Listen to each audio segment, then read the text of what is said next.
Hi friends, welcome to மாக் ஐஎஸ் கேட் அகாடமி. நாம் இன்னைக்கு டிஎன்பிஎஸ்சி ஜென்ரல் இங்கிலீஷில் பார்ட் பியில் serial number 7 doctor Karl Paulnack's music the hope raiser என்ற ஒரு கட்டுரையை பார்க்க போகிறோம். இந்த கட்டுரை இசையை பற்றி, மியூசிக் எவ்வளோ அழகானது, எவ்வளோ நல்ல விஷயம் அப்படின்னு சொல்லி நம்ம டாக்டர் கால் பால்நாக்ன்றவர் பேசியிருப்பார். அவர் தி யூனிவர்சிட்டி ஆஃப் மியூசிக்கில், பாஸ்டன் கன்சர்வேட்டரி மியூசிக்கில் ஒரு பியானிஸ்டாகவும் இருக்கார். ப்ளஸ் அவர் ஒரு டைரக்டர், மியூசிக் டிவிஷனுடைய டைரக்டராகவும் இருக்கார். அவர் இந்த கட்டுரையை ஆக்சுவலாக அவர் ஒரு வெல்கம் ஸ்பீச்சாக கொடுத்துருக்காரு ஃப்ரெஷர்ஸ்க்கு, ஃபஸ்ட்டு பேட்ச் ஸ்டூடெண்ட்ஸ்க்கு. பேரண்ட்ஸ் அண்ட் ஸ்டூடெண்ட்ஸ் ரெண்டு பேருமே அந்த வெல்கம் பார்ட்டியில் அட்டன் பண்ணியிருப்பாங்க. இது பாஸ்டனில், அமெரிக்காவில் செப்டம்பர் 1, 2004 நடந்திருக்கு. அதைத்தான் நம்ம இப்போ ஒரு கட்டுரையை பார்க்க போகிறோம். இந்த வெல்கம் ஸ்பீச்சுன்றது ஒன்றும் கிடையாது. எல்லாம் புது ஃப்ரெஷர்ஸும் ஒரு பேட்சும் ஆரம்பிக்கும்போது ஒரு வருஷமும் எல்லா காலேஜ்லேயும் ஒரு வெல்கம் பார்ட்டின்னு ஒன்று கொடுப்பாங்க. அதாவது அந்த ஃப்ரெஷர்ஸ்க்கு அந்த யூனிவர்சிட்டியுடைய ரூல்ஸ் அண்ட் ரெகுலேஷன்ஸ் என்ன, இதை படித்தாலாம், இங்கே படித்தா எப்படி டிசிப்ளின்டாக இருக்கும், ஃப்யூச்சர் எப்படி இருக்கும் அப்படின்னு சொல்லி பேரண்ட்ஸும் இருப்பாங்க. ஒரு சில காலேஜில், நம்ம ஊர்லேயும் இந்த மாதிரி நடக்குது. ஒரு சில காலேஜில் நடக்கும், ஒரு சில காலேஜில் நடக்காது. இந்த வெல்கம் பார்ட்டி கொடுப்பாங்க. அப்படியே பேரண்ட்ஸ் கூட கலந்துக்கணுன்னா கலந்துக்கலாம். ஏன்னா ஒரு சில பேரண்ட்ஸ்க்கு ஒரு பயம் இருக்கும். ஃபஸ்ட்டு டைம் அவங்க லைஃப்லேயே அவங்க பசங்களை ஃபஸ்ட்டு டைம் அவங்க ஹாஸ்டல்லையோ இல்லைன்னா ஒரு தூரமாக இருக்கிற இடத்துலையோ படிக்கிறதுக்கு அவங்க அலோவ் பண்ணுறாங்க. அதனால அவங்களையும் கூப்பிட்ருப்பாங்க. சம்டைம்ஸ் பேரண்ட்ஸும் அலோவ் பண்ணுவாங்க, கேட்குறவங்க கேட்பாங்க. இப்போ நம்ம கட்டுரைக்குள்ளே போகலாம். அவர் என்ன சொல்கிறாருன்னு. அவர் ஃபஸ்ட்டு பேரண்ட்ஸை பற்றி சொல்கிறாரு. One of my parents deepest fears I suspect is that society would not properly value me as a musician, that I wouldn't be appreciated. I had very good grades in high school and I was good in science and math, and they imagined that as a doctor or a research chemist or an engineer I might be more appreciated than I would be as a musician. அதாவது என்ன சொல்கிறாருன்னா, எல்லாருடைய பெற்றோர்களுடைய ஒரு முக்கியமான பயம் ஒன்று இருக்கும். தன்னுடைய மகன் இல்லைனா மகள் ஒரு இசைத்துறையை சேர்ந்து இசையமைப்பாளராக ஆக போகிறேன் அப்படின்னு சொல்லும்போது ஒரு இன்ஜினியராகவோ சயின்டிஸ்டாகவோ இல்லை ஒரு கெமிஸ்டாகவோ ஆகிறத விட உனக்கு மரியாதை கம்மியாக தான் கிடைக்கும் ஒரு இசையமைப்பாளராக அப்படின்னு சொல்லி நிறைய பேர் பயப்படுவாங்க. அதாவது சயின்ஸ்லேயோ மேக்ஸ்லேயோ நல்லா படிக்கிற பிள்ளைங்க மியூசிக்கை எடுக்க விரும்ப மாட்டாங்க அப்படின்னு அவர் சொல்கிறாரு. I still remember my mother's remark when I announced my decision to apply to music school. She said, "You are wasting your SAT scores." SATன்னா ஸ்காலர்ஷிப் ஆப்டிடியூட் டெஸ்ட் அப்படின்னு சொல்லுவாங்க. நம்ம ஊரில் என்ட்ரன்ஸ் எக்ஸாம், இந்த நீட்டு ஐஐடி ஜேஇலாம் நடக்குதுல்ல, அதை போல் எஸ்ஏடி அமெரிக்காவில் foreign யூனிவர்சிட்டியில் SAD காமனாக ஒரு எக்ஸாம், அந்த எக்ஸாம் எழுதிட்டு அது பேஸ் பண்ணி தான் அவங்களுக்கு காலேஜ் அட்மிஷன்லாம் நடக்கும்.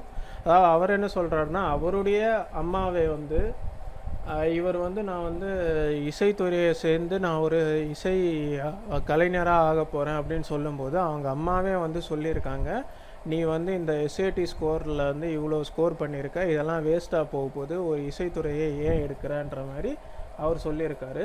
அவங்க அம்மாவே சொல்லியிருக்காங்க. On some level I think my parents were not sure what the value of music was, what its purpose was, and they loved music. They listened to classical music all the time. They just weren't really clear about their function. அதாவது ஒரு கட்டத்தில் அவருடைய பெற்றோரும் கூட இசையை பற்றி தெரியாமல் தான் இருந்துச்சு. இசை எவ்வளோ முக்கியத்துவம் வாய்ந்தது அப்படின்னு அவங்களுக்கும் தெரியலன்றது தான் நம்ம பேச்சாளரே சொல்கிறாரு, நம்ம கார்லே சொல்கிறாரு. அவங்களுக்கு மியூசிக்னால் ரொம்ப பிடிக்கும், அது ஒத்துக்கிறாரு. எப்போவுமே வந்து கிளாசிக்கல் மியூசிக் ரொம்ப வந்து விரும்பி கேட்பாங்க அப்படின்னு சொல்கிறாரு. ஆனால் அதனுடைய ஃபங்க்ஷனை பற்றி அவங்க வந்து அவ்வளோவா தெரிஞ்சிக்காமல் இருந்தாங்க அப்படின்னு சொல்கிறாரு. அதே போல்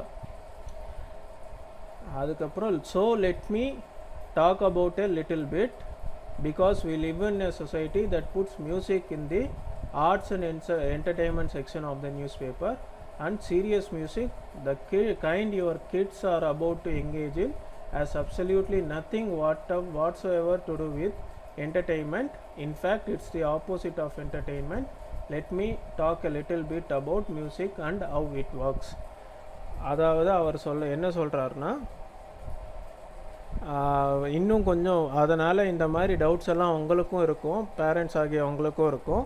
அதனால் வந்து நான் இந்த கட்டுரையை சொல்ல போகிறேன். எப்படி அப்படின்னா, நம்ம நியூஸ் பேப்பர்லலாம் பார்த்தீங்கன்னா மியூசிக் வந்து இசையை வந்து ஆர்ட்ஸ் அண்ட் என்டர்டெயின்மெண்ட்டுன்ற ஒரு செக்ஷனில் தான் போடுவாங்க.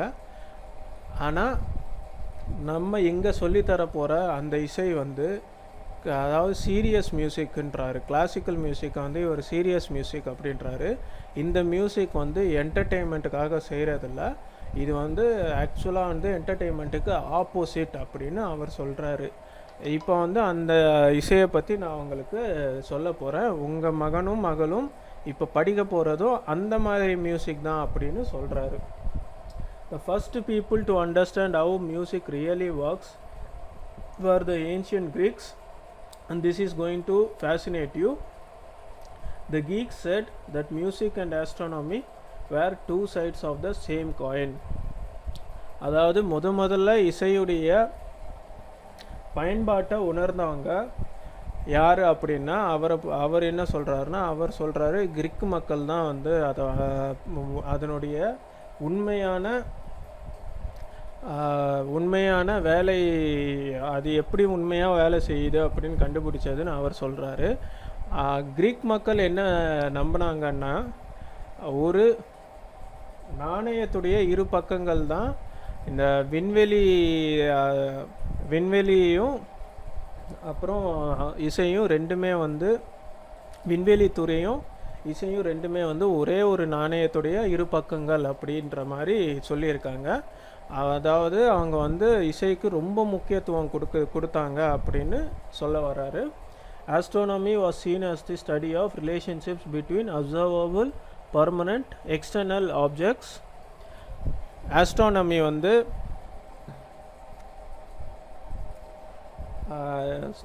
என்னன்னா study of relationship between observable, permanent, external object. நம்மளால் பார்க்க முடிஞ்ச ரொம்ப பர்மனண்ட்டாக இருக்கிற வெளி பொருட்களை பற்றி படிக்கிறது தான் ஆஸ்ட்ரானமி, விண்வெளிவியல். அதுவும் இசையும் ஒன்றுன்ற மாதிரி கிரீக்கு நம்பினதாக அவர் சொல்கிறாரு.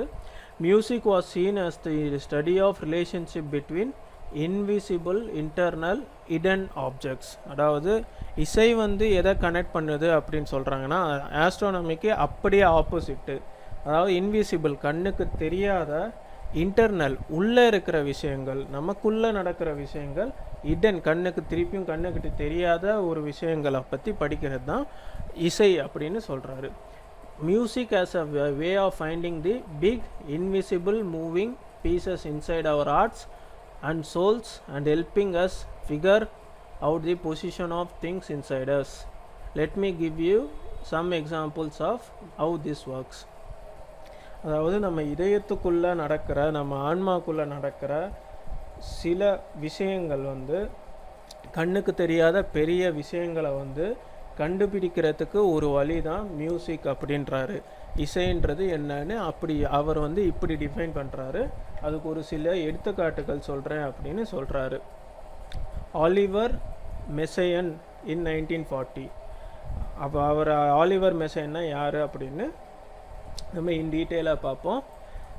ஹூ இஸ் மெசையன் அப்படின்னா, இப்போ மெசையன்னா யார்? Olivier Eugene Prosper Charles Messiaen of France. அவருடைய முழு பேர் பார்த்துக்கோங்க. அவர் வந்து ஃப்ரான்ஸ் நாட்டை சேர்ந்தவர். அவர் வந்து ஒரு குழந்தையிலேயே அவருக்கு வந்து பெரிய இசையில் வந்து ஒரு பெரிய ஈடுபாடு இருந்துச்சு. ப்ராடிஜின்னா அவர் வந்து மிக டேலண்டடான பர்சன் அப்படின்னு அர்த்தம். சின்ன வயசுலேயே யாருமே கற்றுக் கொடுக்காமலே அவருக்கு வந்து இசையை பற்றி தெரிஞ்சிருச்சு.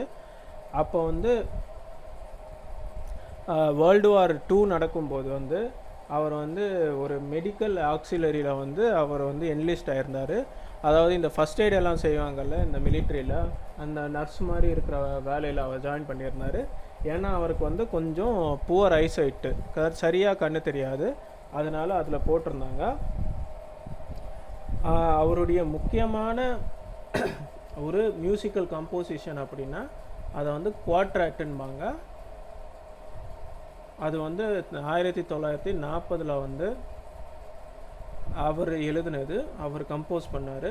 அவர் வந்து 31 வயசில் இருக்கும்போது வந்து ஆக்சுவலாக வந்து ஃப்ரான்ஸும் ஜெர்மனியும் வந்து போர் நடந்துச்சு அவங்க இடையிலே. அப்போ வந்து 1940 வந்து அவர் வந்து ஜெர்மன் ஆளுங்க வந்து அவரை பிடிச்சிட்டாங்க. அவரை பிடிச்ச உடனே அவங்க வந்து கான்சன்ட்ரேஷன் கேம்ப் அப்படின்னா எல்லார் மக்களையும் துன்புறுத்துறதுக்குன்னே ஒரு கேம்ப் வச்சுருந்தாங்க ஜெர்மன் எம்பையரு.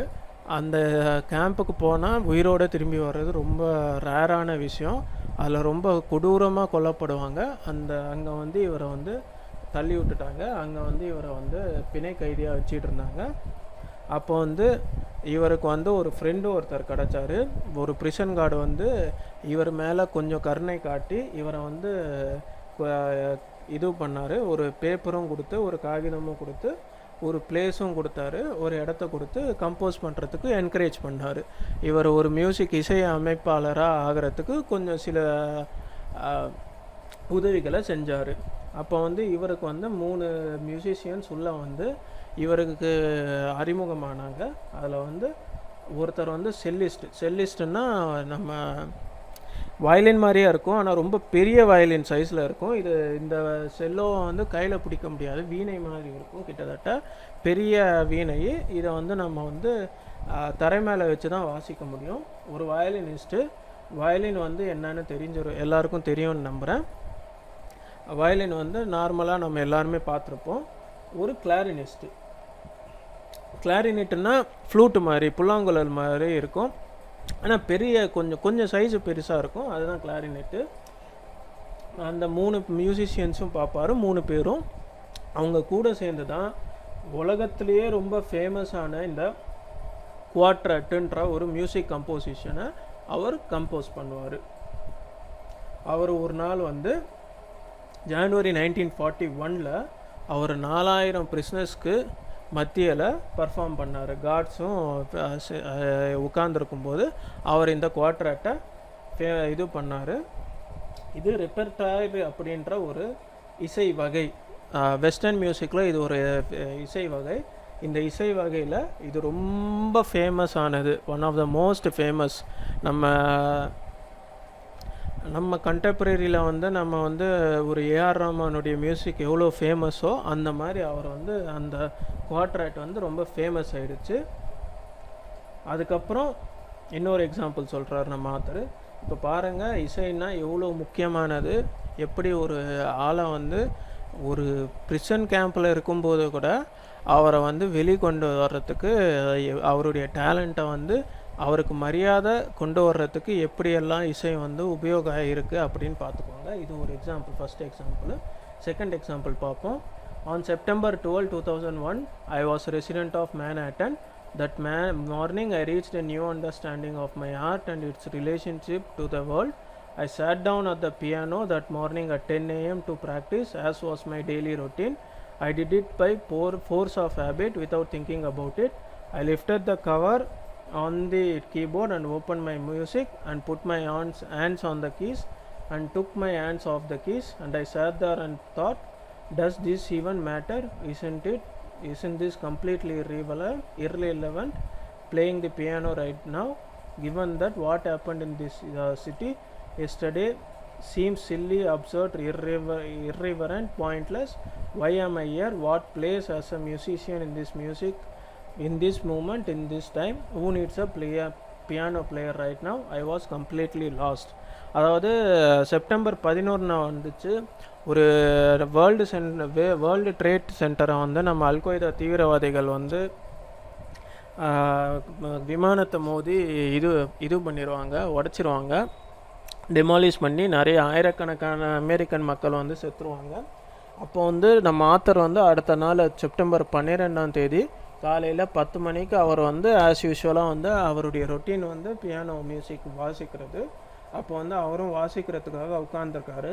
உட்காரும்போது அவரே கேட்டுக்கிட்டாரு, இப்போ வந்து நான் இது பண்ணுறது இது ரொம்ப முக்கியமாக, இந்த மாதிரி இந்த காலகட்டத்தில் நேற்று என்ன நடந்துச்சுன்னு தெரிஞ்சு இப்படி வந்து நான் பியானோ வச்சு வாசித்து தான் ஆகணுமா அப்படின்னு அவரே கேட்டுக்கிறாரு. இந்த தருணத்தில், இந்த மூமெண்ட்டில், இந்த தருணத்தில் ஒரு இசை வல்லுனராக நான் வந்து என்ன செய்யணும், என் பங்கீடு என்ன அப்படின்னு அவரே கேட்டுக்கிறாரு. And then I, along with the rest of New York, went through the journey of getting through that week. I did not play the piano that day, and in fact I contemplated briefly whether I would ever want to play piano again, and I observed how we got through the day. The first organized activity that I saw in New York that day same was singing. People sang around firehouses. People sang "We Shall Overcome," derived from Charles Tinley's gospel song "I Will Overcome Someday," and "America is Beautiful," song adopted by Cindy Caravan and few other near Tennessee. அதாவது அதுக்கப்புறம் New York மக்கள், மீதி இருக்கிற New York மக்களும் இதே போல தான் ஒரு பயணம் கடைஞ்சி போனதாக அவர் சொல்கிறாரு. அந்த வாரம் ஃபுல்லாக அன்னைக்கு வந்து நான் பியானோ வந்து வாசிக்கலை. அதுக்கப்புறம் நான் வந்து யோசித்து பார்த்தேன், இன்னொரு வாட்டி நான் வந்து இனிமேல் பியானோவை தொடணுமா அந்த மாதிரி யோசித்து பார்த்தேன். அப்புறமா வந்து நான் அந்த அன்னைக்கு வந்து எப்படி கடந்துச்சுன்னு நானும் அப்சர்வ் பண்ணேன். அப்போ எப்படி அப்படின்னா கடந்துச்சு அப்படின்னா, நியூயார்க் மக்கள் எல்லாம் சேர்ந்து வந்து அந்த இடிஞ்சு போன கட்டிடங்கள் நடுவில் வந்து அதுக்கு சுற்றி நின்று இந்த 2 மோட்டிவேஷ்னல் சாங்ஸ், அதாவது "வி ஷால் ஓவர் கம்ன்ற ஒரு டைட்டில்லையும் "அமெரிக்கா த பியூட்டிஃபுல்ன்ற டைட்டில்லையும் அவங்க வந்து பாடி அந்த மக்களோட இறந்து போன மக்களுக்கு வந்து மரியாதை செலுத்துனாங்க அப்படின்னு சொல்கிறார் அவர். இதுதான் ஃபஸ்ட்டு ஆர்கனைஸ்டு ஆக்டிவிட்டி. அடுத்தது வந்து ஃபஸ்ட்டு பப்ளிக் ஈவெண்ட் வந்து the first organized public event that I remember was the Brahms Requiem. Johannes Brahms composed the German required between 1865 and 1868. It comprised 7 movements which together last 65 to 80 minutes, making this work Brahms' longest composition. அப்புறமா first வந்து organised ஈவெண்ட்டுன்னு பார்த்தீங்கன்னா என்ன நடந்துச்சுன்னா, அந்த terrorist ஆக்டுக்கு அப்புறம் வந்து பிராம்ஸ் ரிக்வேமை வந்து அவங்க வந்து அவங்களுடைய மியூசிக்கை வந்து அவர் ஒரு ஜெர்மன் கம்போசரு 1865லேருந்து 1868 அவர் வந்து அந்த காலகட்டத்தில் அவர் உருவாக்கின ஒரு ஒர்க்கு தான் பிராம்ஸ் ரிக்யூம் அப்படின்னு சொல்கிறது. அந்த மியூசிக்கை ப்ளே பண்ணாங்க. அப்புறம் வந்து பார்த்திங்கன்னா later that week at Lincoln Center with the New York Philharmonic. அப்புறமா வந்து லிங்கன் சென்டரில், இதுவும் ஒரு நியூயார்க்கில் வந்து ஒரு பிளேஸு, அங்கே வந்து த நியூயார்க் ஃபிலோஹார்மோனிக் அப்படின்னு ஒரு மியூசிக் பேண்ட் வந்து கண்டக்ட் பண்ணாங்க. அந்த ஹார்மோனிக் சிம்ஃபனி வந்து conducted by New York is a symphony orchestra. இது ஒரு ஆர்கெஸ்ட்ரா கண்டக்ட் பண்ணாங்க. The first organised public expression of grief, our first communal response to that historic event was a concert that was the beginning of a sense that life must go on. அதாவது அவர் என்ன சொல்ல வர்றாருன்னா, இது மூலமாக நம்ம வந்து அவ்வளோ பெரிய துயரத்தை சந்தித்த பிறகு கூட முதல்ல அதை வந்து அந்த சோகத்தை நம்ம கடந்து வர்றதுக்கு நம்ம வந்து உபயோகித்த ஒரு பொருள் என்ன பொருள் அப்படின்னு பார்த்தீங்கன்னா ஒரு ஆர்கெஸ்ட்ரா, அதாவது ஒரு இசையை வச்சு தான் நம்ம வந்து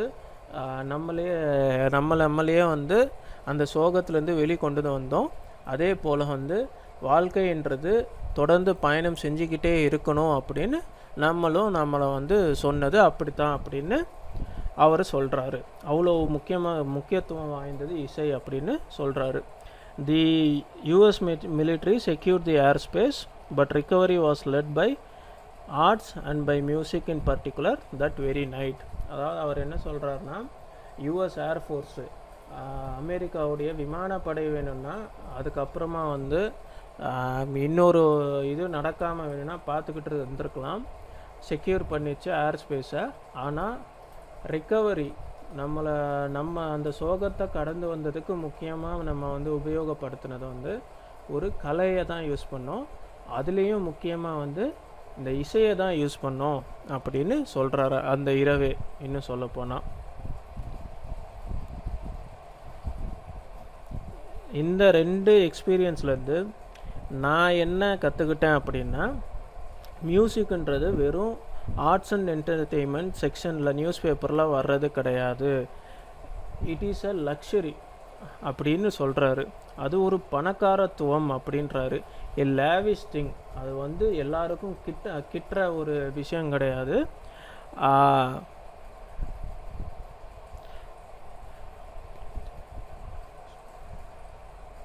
அது வந்து ஒரு விளையாட்டு பொருள் கிடையாது, அது ஒரு அம்யூஸ்மெண்ட், அது ஒரு என்டர்டெயின்மெண்ட் கிடையாது, அது ஒன்றும் ஒரு டைம் பாஸு கிடையாது.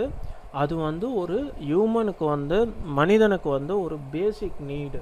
நமக்கு எல்லாருக்கும் தெரியும் பேசிக் நீடுனா 3 விஷயம்தான். சாப்பாடு, தண்ணி, அப்புறம் துணிமணி. இந்த 3 இருந்தால் சாப்பாடு, தண்ணி, துணிமணி, அப்புறம் தங்குறதுக்கு ஒரு இடம். இந்த 3 இருந்தால் பேசிக் நீடு தான் சொல்லுவாங்க.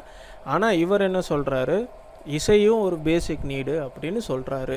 அந்த 2 எக்ஸ்பீரியன்ஸ்லேருந்து தான் இவர் கற்றுக்கிட்டது இவர் வந்து ஷேர் பண்ணுறாரு எல்லாருக்கும், அங்கே கூடியிருக்கிறது எல்லாருக்குமே. அதனால் இவரை பொறுத்த வரைக்கும் மியூசிக்ன்றது வந்து ஒரு பேசிக் நீடு அப்படின்னு சொல்கிறாரு. Music is one of the ways we make sense of our lives, one of the ways in which we express feelings when we have no words, a way for us to understand things with our hearts when we can't with our minds. அதாவது இவர் என்ன சொல்கிறாருன்னா, இந்த இசை வந்து நம்ம வாழ்க்கைக்கு ஒரு அர்த்தம் தர்ற ஒரு விஷயம்.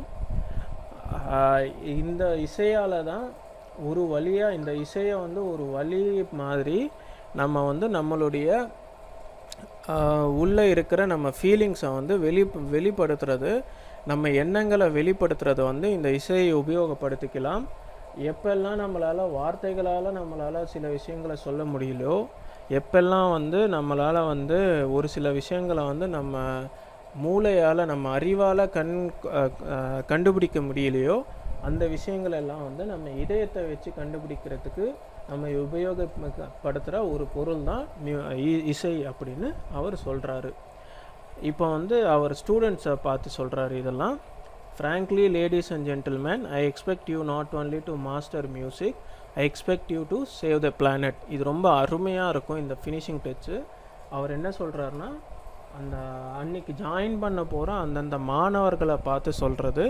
அதாவது மாணவர்களே, லேடிஸ் அண்ட் ஜென்டில்மேனு, நான் வந்து உங்களை வந்து இங்கே வந்து இசையை கற்றுக்கிறதுக்கு நான் உங்களை வந்ததாக நான் பார்க்கல. நான் இங்கே நான் எப்படி உங்களை பார்க்குறேன்னா, இந்த உலகத்தை காப்பாற்ற வந்த ஒரு மனிதர்களாக நான் உங்களை பார்க்குறேன் அப்படின்னு சொல்கிறாரு. If there is a future wave of wellness on this planet, of harmony, of peace, of an end to a war, of mutual understanding, of equality, of fairness, I don't expect it will come from a government, a military force or a corporation. I no longer even expect it to come from a religions of the world, which together to seem to have brought us as much war as they have peace. If there is a future of peace for humankind, if there is to be an understanding of how these invisible internal things should fit together, I expect it will come from the artist, because that's what we do.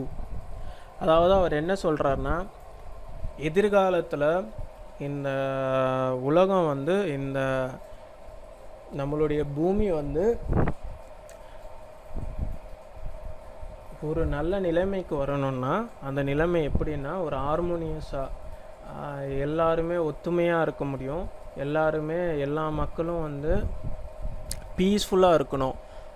எந்த ஒரு போரும் இல்லாமல் எல்லாரும் மியூச்சுவலாக respect கொடுத்துக்கிட்டு understanding ஒருத்தர் புரிஞ்சுக்கிட்டு எல்லாருக்கும் ஒரே இம்பார்ட்டன்ஸ் கொடுத்து ஈக்குவாலிட்டி சமத்துவமாக இருக்கணும் அப்படின்னா அது வந்து ஒரு கவர்மெண்ட்கிட்டேருந்து வர்றதா நான் எதிர்பார்க்கல, ஒரு அரசாங்கம் அதை வந்து கொண்டு வரணும்னு நான் எதிர்பார்க்கல, ஒரு மிலிட்ரி ஃபோர்ஸ் ஒரு இராணுவ புரட்சியால் வரப்போகிறதில்ல. அது இல்லைன்னா அது வந்து ஒரு கம்பெனி ஒரு கார்ப்பரேஷன் ஒரு கார்ப்பரேஷன்லேருந்து வரப்போகிறத நான் எதிர்பார்க்கல. அது வந்து ஒரு பல மதங்கள் இருந்தும் நம்ம உலகத்தில் வந்து அந்த மதங்களால் கூட வரும்னு நான் எதிர்பார்க்கல. ஏன்னா இந்த மதங்களால் பல போர்கள் தான் வருது தவிர இன்னும் ஒரு சொல்யூஷன் வந்த மாதிரி எனக்கு தெரியல. இந்த மாதிரி ஒரு உலகம் வந்து நல்ல ஒரு உலகமாக மாறணும் அப்படின்னா எப்பேற்பட்டதுன்னா அந்த மாதிரி எல்லாருமே சமமாக இருக்கிற மாதிரி, எல்லாருமே சந்தோஷமாக இருக்கிற மாதிரி, எல்லா மக்களும் வந்து பீஸ்ஃபுல்லாக இருக்கிற மாதிரி அப்படின்னா அது எங்கேருந்து வரும் அப்படின்னா ஒரு கலைஞன் தான் அந்த மாதிரி கொண்டு வர முடியும். முக்கியமாக வந்து ஒரு இசைத்துறையை சேர்ந்த ஒரு கலைஞரால் தான் கொண்டு வர முடியும் அப்படின்னு நான் நம்புகிறேன். அது உங்களால் தான் முடியும் அப்படின்னு சொல்கிறாரு.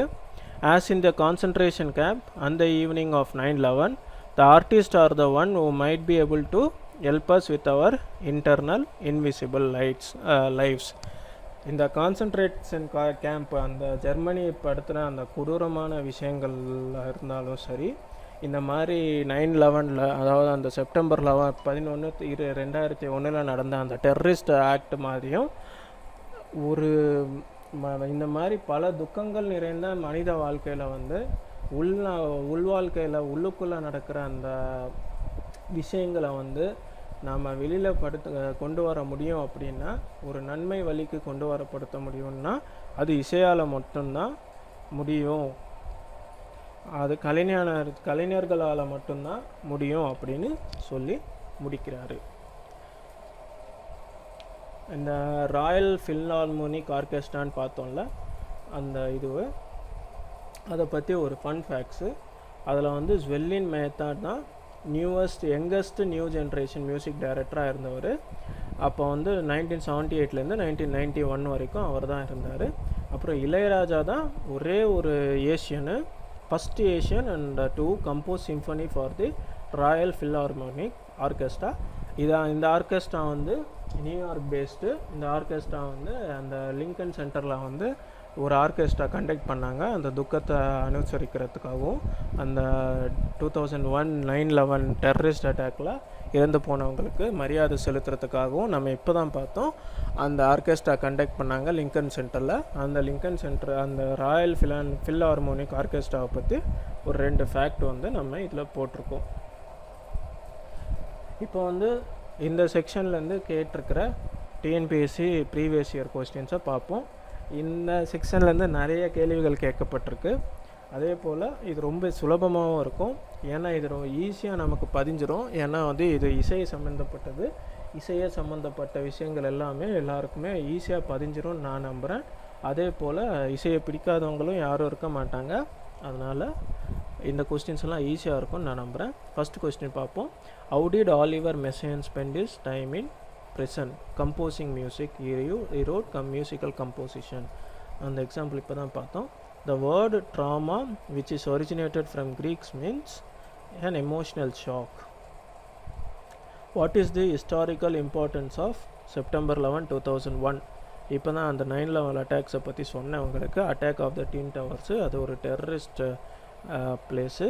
Choose the correct name of Messiaen from the options. Messiah child prodigy in music. அது ஒரு 4 பேர் வரும். அந்த 4 பேர் இருக்கிறத அப்படி கண்ணை மூடி டிக் பண்ணிடுங்க. நீங்கள் இதுவே பார்க்க தேவையில்ல ஆப்ஷனை. Identify the city where the following song was sung by the people. We shall overcome. நியூயார்க்கில் அந்த அட்டாக் நடந்த உடனே இந்த பாட்டு பாடி தான் அவங்க நியூயார்க்கர்ஸ் எல்லாம் அவங்க எல்லாம் ஒன்று சேர்ந்து அவங்க மனசை அவங்களே வந்து தேத்திக்கிறது இந்த மியூசிக்கை வச்சு தான். Read the passage and select the correct statement. Music is not part of the arts and entertainment. It is not a luxury, a lavish thing. இது வந்து யார் சொன்னது அப்படின்னா இது வந்து இது அப்படியே கண்டினியூ ஆகுறது. அந்த இப்போ தான் படித்தோம், மியூசிக் இஸ் அன் இன்டிஸ்பென்சிபிள். இதில் வந்து அவர் வந்து இது பணக்கார விஷயம் ஒன்றும் கிடையாது, இது வந்து ஒரு பேசிக் நீட் அப்படின்னு சொல்லி முடிப்பார். Doctor Karl Paulnack, the director of music is a pianist. அவர் நம்ம இப்போ தானே பார்த்தோம், அவரும் அந்த பியானோ வாசிக்கிறது கூட அந்த செப்டம்பர் 2001 அப்புறம் வந்து அவர் யோசிப்பார் அப்படின்னு சொன்னால. The twin towers of the World Trade Center in New York, USA was attacked and destroyed on September 11, 2001. Olivier Messiaen composed the quartet. அந்த ரொம்ப ஃபேமஸானது, அது மறந்துடாதீங்க. இந்த ஒலிவியர் மெசையன் பற்றி நிறைய கேள்விகள் வரத்துக்கு வாய்ப்புகள் இருக்குது. அதே போல் அந்த குவாட்ரெட்டும். The US military secured the airspace, but recovery was led by the arts and by music in particular that very night. This extract is taken from the lesson music the hope raiser. இப்போ தான் பார்த்தோம். Doctor Karl Paulnack assures the failure of peace for humankind lies in the hands of artists.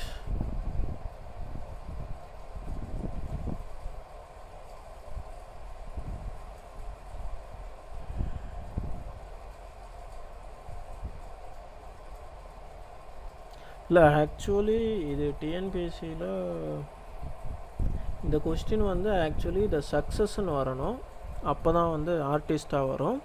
அஷ்யூர்ஸ் that the failure of peace for humankind lies in the hands of.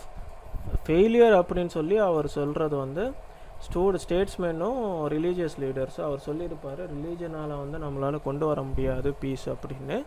Success சொல்லி தான் நம்ம ஆர்டிஸ்டிக்ஸ் கொண்டு வருவார். டிஎன்பிஎஸ்சியில் வந்து தப்பாக கொடுத்துருக்காங்க கொஸ்டினை, ஆனால் நம்ம நல்லா அர்த்தம் புரிஞ்சிருக்கும் நம்புகிறேன். இங்கே அவங்க சொல்ல வந்தது வந்து சக்ஸஸ்ஸு. யாரால் நிஜமாக பீஸ் கொடுக்க முடியும் அப்படின்னு பார்த்தீங்கன்னா ஆர்டிஸ்டால் மட்டும்தான் முடியும் அப்படின்னு சொல்லி முடிப்பார். யாரால் கொடுக்க முடியாதுன்னு சொல்லியிருப்பார் அவர் ரிலீஜியஸ் ரீடர்ஸை. Figure out the word that is closely associated with music, இது articulate. As in the concentration camp and the evening of 9/11, the artists are the ones who might be able to help us with our internal invisible lives. Which are the two countries associated with concentrated camp and 9/11? 9/11 concentration camp எங்கே நடந்திருக்குன்னு கேட்குறாங்க. Concentration camp வந்து Germany, 9/11 வந்து அமெரிக்காவில். At high school Paulnack scored good grades in science and maths. The first Asian composer score a symphony for Royal Philharmonic Orchestra. இப்போ தான் பார்த்தோம், Ilaiyaraaja. பால்நாக் was the director of music division at Boston Conservatory, அதுவும் பார்த்தோம். Which one of the following statement is not related to the lesson music the oppressor? Music is a basic need of human survival. Music is one of the ways we make sense. Music is a luxury and lavish thing. Music is not an extravaganza or an hobby. இதில் வந்து மூணாவது sentence தான் கிடையாது, ஏன்னா அவர் வந்து music வந்து ஒரு பேசிக் need அப்படின்னு சொல்லுவார். Dash compose the German ரெக்யூமன் John பிராம்ஸு.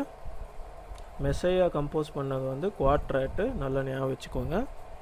The first organised activity that I saw in New York on the very evening of September 11, 2001 was singing. The author here is trying to stress the point. Music is one of the ways, correct option. Music is one of the ways in which we express feelings. Music the O-Praiser is written by Dr. Karl Palnak. According to Greeks, dash and dash were two sides of same coin, astronomy and music. எல்லாருக்கும் இந்த lesson ரொம்ப பிடிச்சிருக்குன்னு நம்புகிறேன். Hopefully preparation நல்லா போயிட்டுருக்குன்னு நம்புகிறேன். We will meet in the next video. Thank you very much for listening.